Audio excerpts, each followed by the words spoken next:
প্রিয় দর্শক আসসালামু আলাইকুম, কেমন আছেন সবাই? আশা করছি সবাই অনেক ভালো আছেন। আজকে আমি তৈরি করব দুধ ও ডিমের পারফেক্ট মেজারমেন্ট সহ ক্যারামেল পুডিং রেসিপি।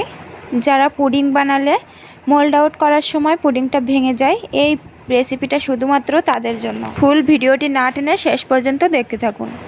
প্রথমে আমি 250 গ্রাম দুধ নিয়েছি।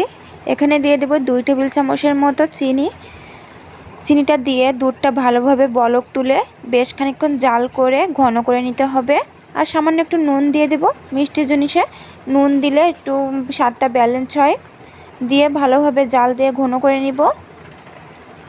দুধটা আমার জাল দিয়ে ঘন করা হয়ে গেছে। এবারে আমি নামিয়ে এক সাইডে রেখে দেব, ততক্ষণ এটা ঠান্ডা হয়ে যাবে। এবার আমি ডিমটা গুলে নেব। এখানে আমি 3টা ডিম নিয়েছি। ডিমটা যদি ফ্রিজে থাকে 1 ঘন্টা আগে বের করে রাখবেন।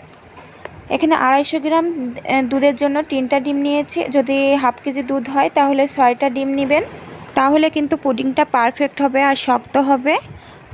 আমি যেভাবে যে উপকরণগুলো যেরকমভাবে নিয়েছি আপনারাও সেরকমভাবেই তৈরি করবেন, তাহলে কিন্তু একদম পারফেক্ট হবে পুডিংটা।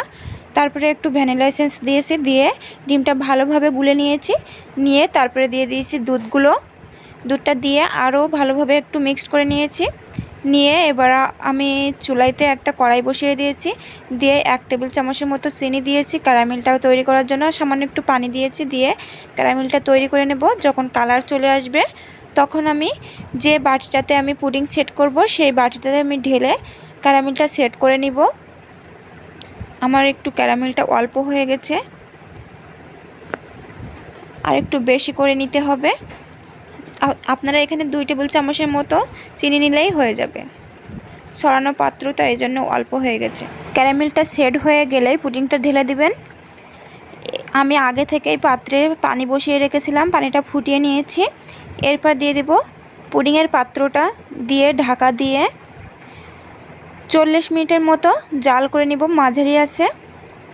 ফিরে আসছি 40 মিনিট পর। ঢাকাটা উঠিয়ে আমি দেখে নিব একটা কাঠির সাহায্যে পুডিংটা সেট হয়েছে কিনা। কাঠির গায়ে যদি কিছু লেগে থাকে বুঝবেন এখনো হয়নি, আর যদি কিছু লেগে না থাকে তাহলে বুঝবেন পুডিংটা হয়ে গেছে। এবার আমি ঠান্ডা করে নিব। পুডিংটা ঠান্ডা হয়ে গেছে। এবার একটা চাকুর সাহায্যে চারিপাশটা মোল্ড আউট করে নিব। তারপরে একটা প্লেটের উপর পুডিংটা ঢেলে নিব। দেখুন কত সুন্দর হয়েছে পুডিংটা, কতটা সুন্দর কালার আসছে, একদম কিন্তু ভাঙেনি। আমি একটু কেটে দেখাচ্ছি কতটা স্মুথ হয়েছে পুডিংটা।